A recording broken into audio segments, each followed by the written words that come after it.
First Contact Misconceptions.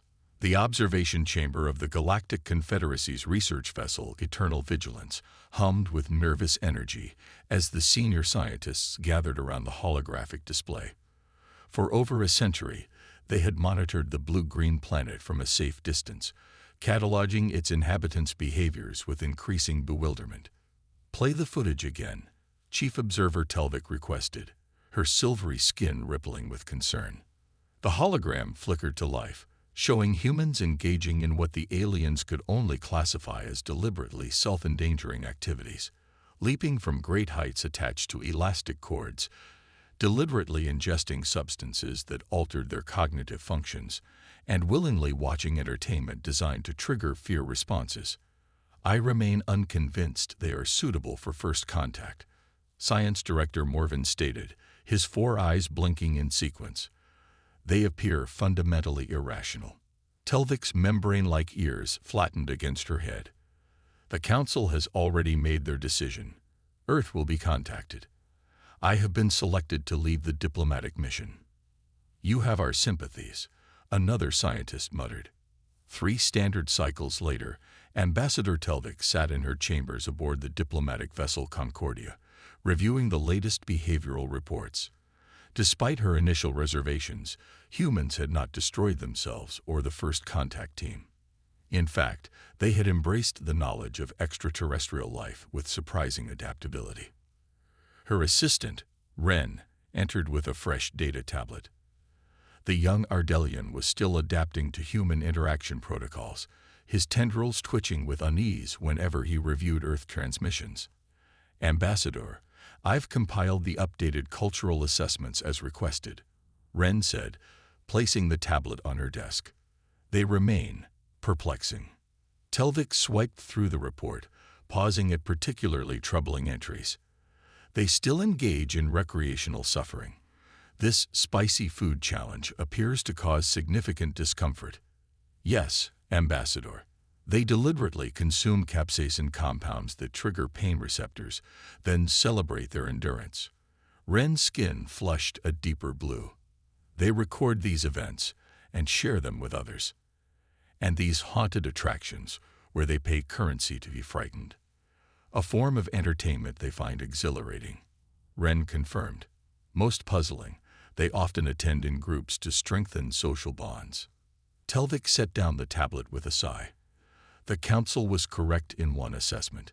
Humans are unlike any species we've encountered. Despite the Confederacy's concerns, Earth had been formally invited to join the galactic community. The integration process revealed further peculiarities that continued to baffle member species. Humans asked questions other species considered inappropriate, formed friendships with remarkable speed, and appeared strangely comfortable with uncertainty and risk. Most troubling to the Confederacy's diplomatic corps was humanity's fractious nature, where other species presented unified positions on issues. Humans openly disagreed with each other during negotiations, sometimes heatedly, only to emerge with unexpected solutions that often prove surprisingly effective.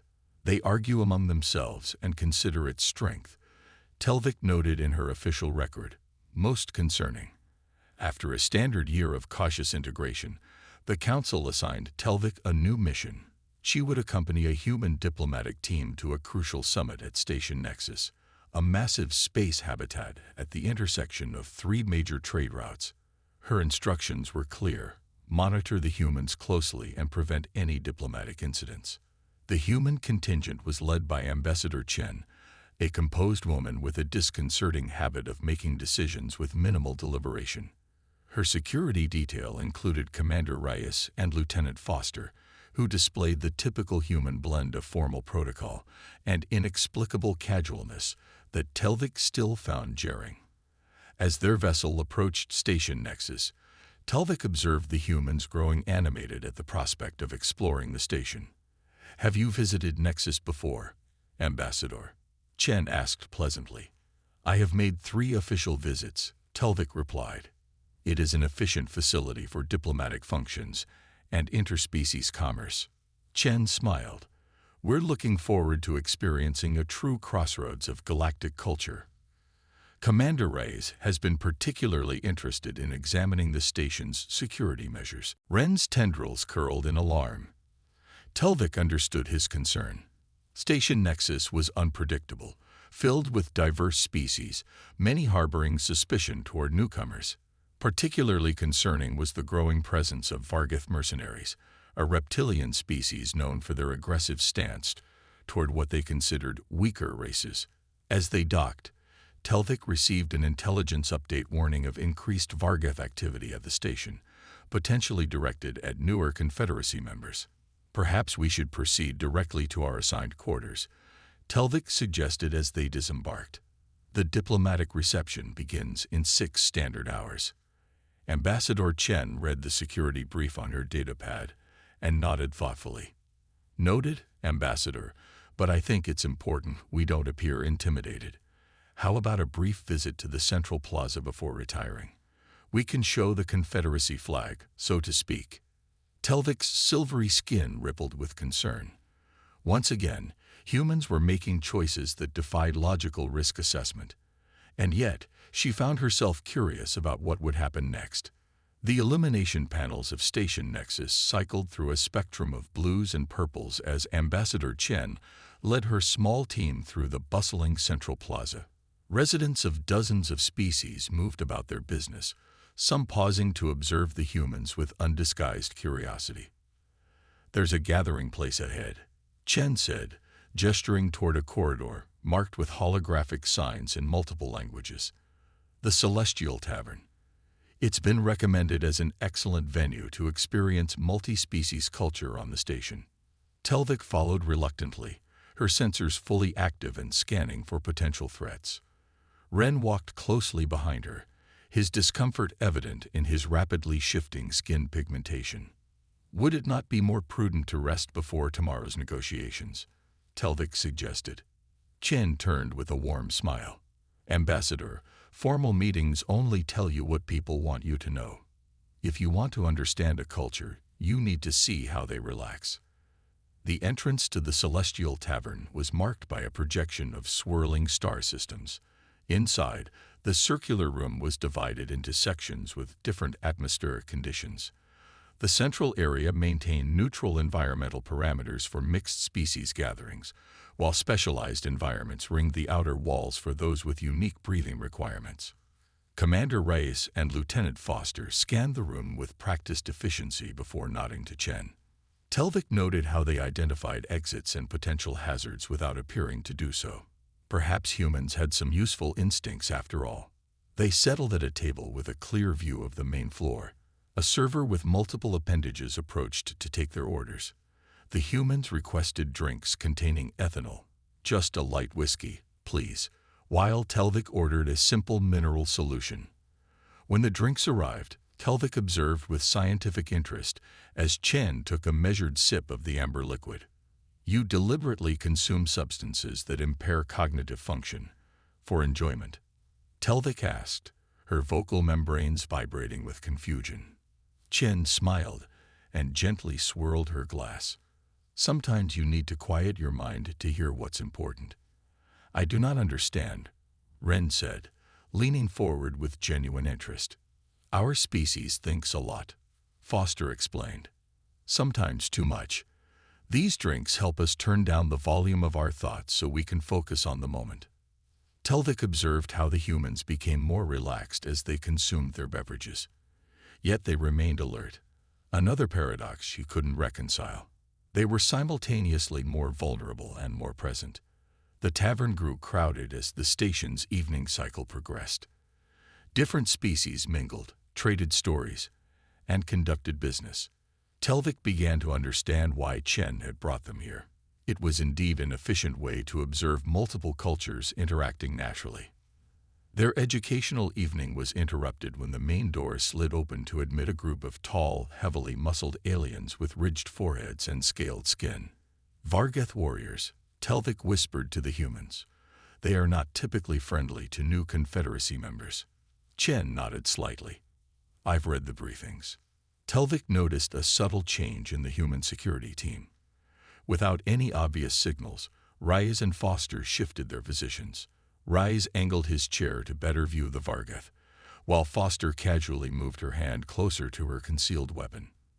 They made these adjustments while continuing their conversation, never breaking the social interaction. The Vargoth ordered drinks at the bar, their guttural voices carrying across the room. Their leader, a particularly large specimen with a scar across his snout, surveyed the tavern with obvious contempt. His gaze lingered on a group of small, luminescent beings huddled in a corner booth. Lumari refugees, Telvik explained, likely displaced by the recent conflicts in the Outer Rim. The Vargoth consider their pacifistic nature a form of weakness. The lead Vargoth approached the Lumari table, looming over the small beings. Even from a distance, Telvik could see the Lumari trembling, their natural glow dimming with fear. One of them clutched a child closer to its chest.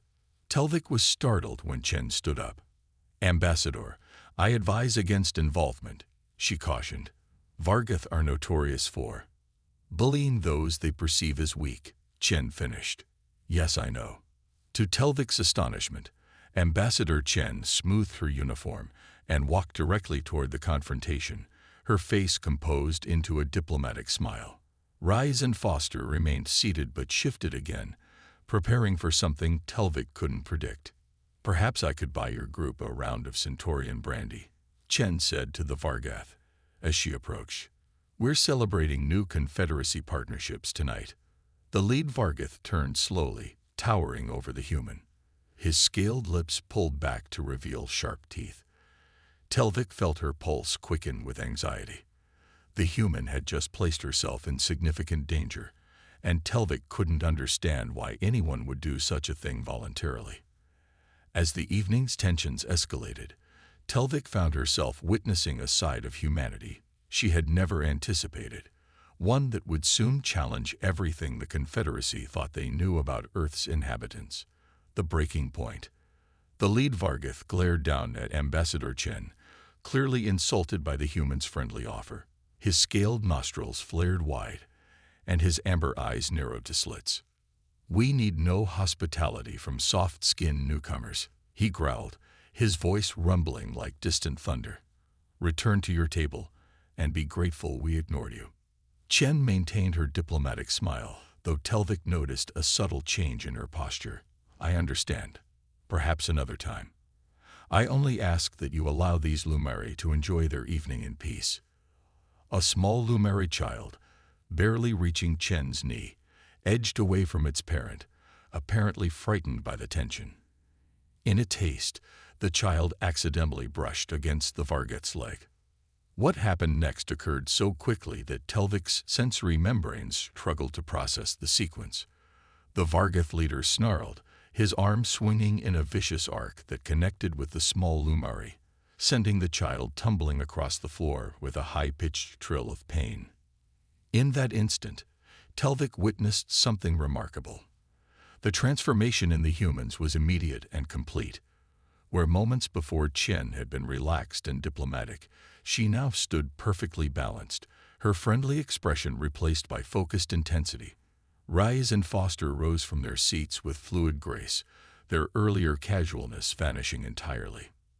"That was unnecessary," Ambassador Chen said quietly, her voice somehow carrying clearly despite the noise in the tavern.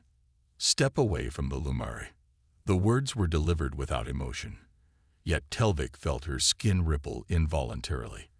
The human's voice had changed in some indefinable way. It carried weight and absolute certainty. The Vargoth leader seemed to tower over Chen, standing at least 2 heads taller. He laughed, a harsh sound like grinding metal. "Human diplomats think they can make demands. Know your place, soft skin." As the Vargoth reached for the ceremonial blade at his belt, Telvik was astonished to see the human security team move with incredible coordination. Despite no verbal commands, Commander Reyes flanked left, moving between the Vargoth and the door. Lieutenant Foster positioned herself near the civilian Lumari, her hands loose at her sides but clearly ready. Chen stood her ground with calm certainty, making no move to retreat despite the imminent danger. Ren trembled beside Telvik. "They're going to get killed," he whispered urgently. We should call station security. But Telvik couldn't look away. There was something in the humans' movements that suggested this wasn't madness. It was purpose. They moved with such coordination, such focus, that she felt as if she was watching a complex equation solving itself in real time. The other patrons in the tavern sensed the danger. Some retreated to safer distances, while others watched with the wary attention of those who had seen fights before. The bartender reached below the counter, likely for a security alert. The Vargoth leader drew his blade, a curved ceremonial weapon that gleamed green under the tavern lights. "Your species is too young to understand respect," he said, his voice dropping to a dangerous pitch. "Perhaps a lesson is needed." Two more Vargoth moved forward, flanking their leader. They were similarly armed and clearly eager for confrontation. The odds seemed impossible. 3 heavily muscled Vargoth against 3 physically smaller humans. Telvik noticed something odd. Despite the clear danger, the humans showed no fear. Their breathing remained steady, their movements economical. Chen's eyes flicked briefly toward her security officers, and though no words were exchanged, they adjusted their positions slightly in response. Some form of nonverbal communication, Telvik realized. She had studied humans extensively, but had never observed this behavior pattern. It was as though they had become parts of a single organism, moving with shared purpose. The Lumari parent had retrieved their child, clutching the small being protectively. The child whimpered in pain, a sound that seemed to harden Chen's expression further. "Final chance," Chen said, her voice even quieter now, which somehow made it more unsettling. "You've assaulted a child in a neutral zone. That violates station regulations and Confederacy protocols. Walk away now." The Vargoth leader raised his blade. "I will walk away after you are bleeding on the floor." Telvik felt frozen in place, caught between diplomatic protocol and the unfolding crisis. Her training told her to seek assistance, to call for security, to find a peaceful resolution. Yet she found herself cataloging the humans' behavior with scientific fascination. Their earlier consumption of alcohol seemed to have no effect on their current state. Their coordination was perfect, their focus absolute. Telvik had classified humans as emotionally driven and impulsive, yet what she observed now contradicted this assessment completely. The Vargoth lunged forward with his blade, a movement that should have been too fast for the smaller human to evade. Yet Chen moved with surprising speed, sidestepping the attack with precision that spoke of extensive training. In that moment, as the blade sliced through empty air, where Chen had stood a split second before, Telvik understood that she had fundamentally misjudged humans. This wasn't reckless behavior. It wasn't emotionally driven impulse. It was calculated, precise, purposeful. The fight had begun. The first Vargoth swung his blade in a wide arc that should have cleaved through Chen's shoulder. Instead, the human moved with practiced efficiency, ducking under the attack while simultaneously stepping forward into the Vargoth's face. Before the large alien could recover his balance, Chen struck 3 precise blows to points along the Vargoth's arm. The blade clattered to the floor as the Vargoth's fingers suddenly lost their strength. Across the room, the other Vargoth charged toward the human security team. Telvik expected to witness a quick and brutal end to the human diplomats. Instead, she watched in fascination as Commander Reyes grabbed a serving tray from a nearby table, using it as an improvised shield to deflect a Vargoth's punch. The metallic clang echoed through the now silent tavern. Lieutenant Foster moved with liquid grace, sliding tables and chairs into the path of the third Vargoth, creating obstacles that slowed his advance. When he finally reached her, she was perfectly positioned between him and the Lumari family. The lead Vargoth, now disarmed, roared in fury and attempted to grab Chen with his massive hands. Chen slipped away from each attempt, moving with an economy of motion that made the larger alien look clumsy by comparison. "Impossible," Ren whispered beside Telvik. "How are they doing this?" Telvik had no answer. Her research had indicated that humans were physically weaker than Vargoth by every measurable standard.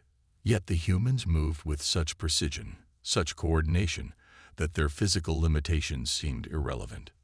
The fight spread across the tavern.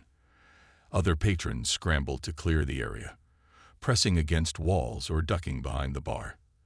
The humans seemed to be everywhere at once, never staying still long enough to be caught by the stronger aliens. One of the Vargoth, frustrated by Foster's elusive movements, reached into his belt pouch and pulled out a small device that hummed with energy. Telvik recognized it immediately. A plasma disruptor, illegal on most Confederacy stations. Lieutenant, energy weapon. Chen called out, the first verbal communication between the humans since the fight began. Foster reacted instantly, grabbing a decorative metal plate from the wall and flinging it with precise aim. The plate struck the Vargoth's hand, causing the disruptor to discharge into the ceiling. A shower of sparks rained down as the station's safety protocols activated, bathing the area in emergency lighting. Commander Reyes used the distraction to his advantage, executing a complex maneuver that ended with his Vargoth opponent face down on the floor, arm locked behind his back in a way that appeared exceedingly uncomfortable. The lead Vargoth, still engaged with Chen, became increasingly frustrated as his powerful blows connected with nothing but air. His movements grew wilder, less controlled, while Chen remained composed, striking with precision whenever an opening appeared. She's wearing him down, Telvik realized aloud, watching as the Vargoth's breathing became labored. The station's security alarms finally activated, their shrill tones cutting through the sounds of combat. The lead Vargoth, recognizing the fight was lost, made a desperate lunge toward the Lumeri child, apparently intent on taking a hostage. What happened next would be discussed in Confederacy diplomatic circles for years to come. Ambassador Chen moved faster than Telvik thought possible for any carbon-based life form. She intercepted the Vargoth, executing a complex series of strikes that ended with the massive alien collapsing to his knees, his respiratory system temporarily paralyzed. As station security officers poured into the tavern, weapons drawn, they found an unexpected scene. 3 Vargoth warriors incapacitated, 3 humans standing calmly in defensive positions, and a group of terrified Lumari being gently reassured by Lieutenant Foster. The Vargoth assaulted a child, Chen explained to the security chief, her voice once again diplomatic and composed. We were forced to intervene. The Lumeri may require medical attention. The security chief, a veteran Tholian with chitinous armor, surveyed the scene with professional detachment. Witnesses confirm your account, Ambassador. The Vargoth will be detained and charged appropriately. As the security team led the subdued Vargoth away, Telvik approached Chen, her scientific curiosity overcoming diplomatic reserve. You appeared to be at a significant physical disadvantage, Telvik said. Yet you prevailed without serious injury to any party. How is this possible? Chen smiled, the tension of combat already fading from her posture. Humans have studied combat for thousands of years, Ambassador. We learned long ago that strength alone rarely determines the outcome of a conflict. But your species is classified as Class 3 on the Physical Capability Index, Ren interjected, his tendrils vibrating with excitement. The Vargoth are Class 1. Classifications can be misleading, Commander Rice said, rejoining the group after speaking with security. Humans compensate for our physical limitations in other ways: speed, coordination, adaptability, and teamwork, Lieutenant Foster added. We train to function as a unit. Telvik's sensory membranes pulsed as she processed this new information. The Confederacy may have underestimated your species. It wouldn't be the first time, Chen said with a small smile. Humans are often underestimated. We've grown accustomed to it. In the following days, as word of the incident spread throughout Station Nexus, Telvik observed a subtle shift in how other species interacted with the human delegation. Where before there had been curiosity mixed with dismissal, now there was respect, even caution. The diplomatic summit proceeded with unexpected smoothness. Several trade agreements that had been stalled for cycles were suddenly approved with minimal discussion. The Lumari representative personally requested human security advisors for their colonization efforts. In her final report to the Confederacy Council, Ambassador Telvik included a special addendum. Previous assessments of human behavior as irrational or unnecessarily risk-prone require significant revision. What appears as contradictory or illogical behavior may in fact represent complex adaptive strategies we have failed to recognize. Their apparent comfort with danger, their consumption of substances that alter consciousness, their recreational activities that simulate threat.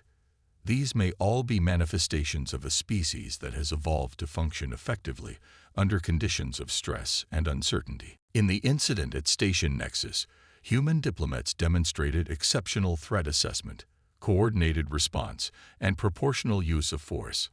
Most notably, they prioritized the protection of a vulnerable third party with whom they had no formal alliance. I recommend immediate reclassification of humans from unpredictable newcomers to valuable strategic partners. Furthermore, I suggest the Confederacy's security forces explore training exchanges with Earth's diplomatic corps. The humans have a saying that seems particularly apt: never judge a book by its cover. I believe we have been reading the wrong book entirely. As the human vessel prepared to depart Station Nexus, Telvik joined Ambassador Chen for a final conversation in the observation lounge. Together they watched the stars, two species with vastly different evolutionary paths contemplating the same universe. Will your security detail face consequences for engaging in physical conflict? Telvik asked. Chen shook her head. On the contrary, they'll likely receive commendations for resolving the situation with minimal force. Minimal. Telvik's skin rippled with surprise. The Vargoth were completely incapacitated. But they'll recover fully, Chen pointed out. No permanent harm was done. That's always our goal. Telvik considered this. Your species contains many contradictions, Ambassador Chen. All species do, I imagine, Chen replied. You just haven't had enough time to discover ours yet. As their ship undocked from Station Nexus, Telvik found herself revising many of her fundamental assumptions about humans. They were not simply the risk-taking, emotionally volatile creatures she had classified them as. They were complex, adaptable, and far more disciplined than she had given them credit for. Most importantly, they were unpredictable, not because they were irrational, but because they operated according to principles the Confederacy was only beginning to understand. The Galactic Confederacy had underestimated humans. They wouldn't make that mistake again.